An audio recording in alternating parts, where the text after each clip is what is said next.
All right, it's time to solve for the radius of a sphere. Go ahead and write down my volume for a sphere formula, which is V equals 4/3 pi r cubed. Okay, I'm going to go ahead and draw a sphere here.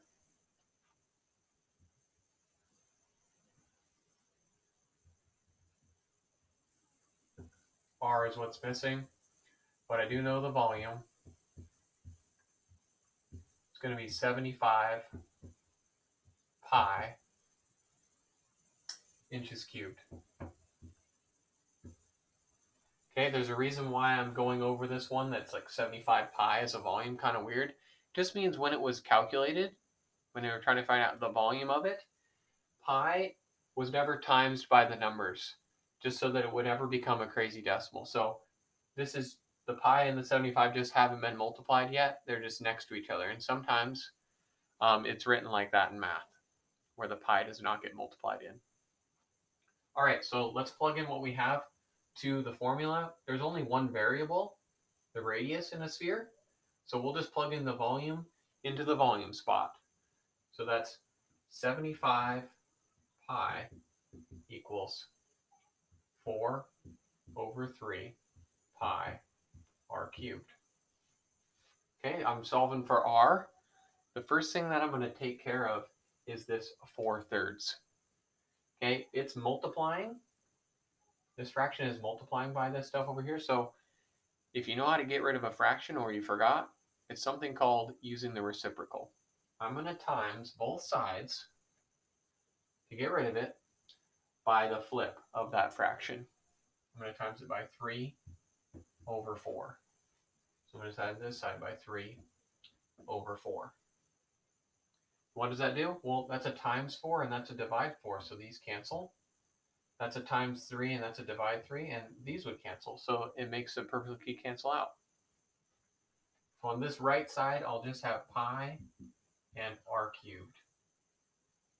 Over here, when I do 75 times 3/4, I get 56.25, and I haven't multiplied the pi yet, so I'm just going to write pi next to it.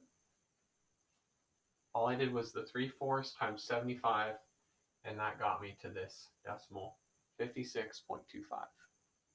All right, and it's nice. Both sides have a pi on it.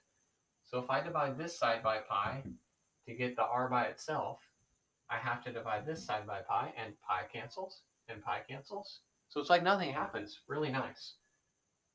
56.25 equals r cubed. Now I'm just down to r cubed. You just need to take the cube root to get your answer.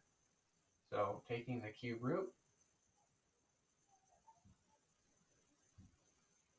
so cube rooting r cubed just makes it r. So I'm going to round this to the nearest tenths place again, like I have been. So the cube root of 56.25, that's about 3.8 inches. I'm going to put one up and you give it a try. So your volume is going to be 225 pi. Another one to try that hasn't had the number multiplied by pi yet. Just be good to practice. That's going to be meters cubed. So your units are going to be meters. Here's our sphere. You're trying to find that radius right there. Go ahead and pause and try it. Okay. You should have gotten about 5.5 meters.